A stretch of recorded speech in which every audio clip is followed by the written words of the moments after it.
Hi, this is Elaine with Elaine's Creations, and in this video I'm going to show you how to create this easel card using the Regency Park Suite. Here is my easel card using the Regency Park Suite.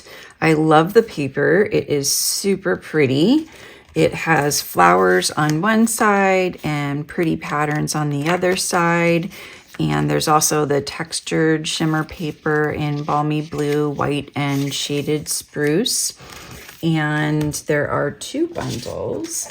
One is the Sentimental Park bundle with images, dies to cut out the images, and some really cool labels. And the second one is the Petal Park bundle with a punch that punches out the flowers and the single leaf. So I'm going to start with a piece of 11 by 4 1/4, scored at 2 3/4 and 5 1/2, folded in half, and then folded in half again. I'm going to use the Regency Park Designer Series paper to dress up my card. And I'm going to start with this really pretty balmy blue and night of navy pattern. I'm just going to layer this all onto the card on the inside, and then this is going to be the front panel.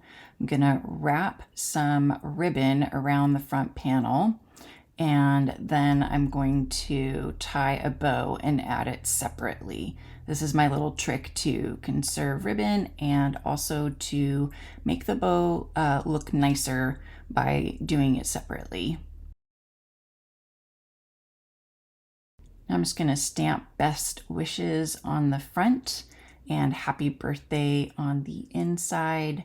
Add a panel to the inside and then dimensionals. And then I'm going to add the ribbon and the flowers.